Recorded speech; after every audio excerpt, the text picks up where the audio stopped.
હું દક્ષેશ રાવલ, ડીઓપી એટલે કે director of photographer. World photography દિવસ નિમિત્તે આપ સૌને શુભેચ્છા, અને ખાસ શુભેચ્છા કે પત્ર લાલસા ને મને આ ફોટોગ્રાફી દિવસ નિમિત્તે મને એક ઓપોર્ચ્યુનિટી આપી.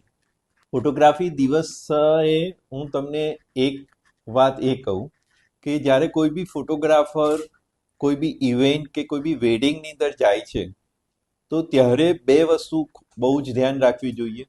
એક તો જે વ્યક્તિની ઇવેન્ટ છે અથવા તો જે કંપની છે તો એની ઇમેજ અને ફોટોગ્રાફર પોતાની ઇમેજ, તો એ આ બંને એને ફોટોગ્રાફીથી અપ થશે. તો હંમેશા ફોટોગ્રાફરે એવું કરવું જોઈએ કે એ જે ઇવેન્ટને જઈને ફોટોગ્રાફી માણવી જોઈએ. જ્યારે તમે એની ઇવેન્ટને માણશો, ફોટોગ્રાફીને માણશો, તો 100% સુંદર ફોટોગ્રાફી થઈ શકશે. બીજી વાત એ કરું કે અત્યારે બધાના હાથની અંદર એક મોબાઈલ હોય છે અને મોબાઈલની અંદર ક્લિક કરતા હોય છે. તો મારી બધાને એક વિનંતી છે કે જ્યારે તમે મોબાઈલની અંદર ફોટોગ્રાફી કરો તો થોડીક એમાં સેન્સ ઉમેરીને કરો તો વધારે સારું.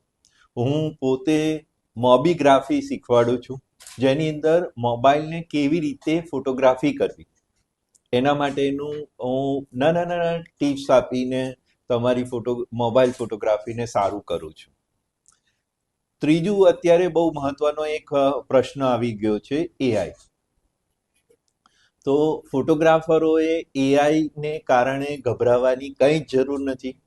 આજથી લગભગ 95ની આસપાસની અંદર ફોટોગ્રાફીની અંદર જ્યારે કોમ્પ્યુટર આવ્યું ત્યારે ઘણા બધા ફોટોગ્રાફરો બહુ જ ડરી ગયા હતા.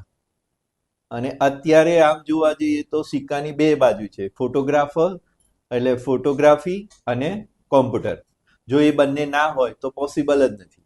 તો આની આ જ વસ્તુ, આ ફરીથી ચક્ર આવવાનું છે. અત્યારે એઆઈ આવ્યું છે, આજથી 5-7 વર્ષ પછી વળી પાછું એ એની અંદર વણી જશે, જેમ કોમ્પ્યુટર વણી ગયું છે. તો તમને ચિંતા નહીં કરો અને મજાથી તમે ફોટોગ્રાફી કરો.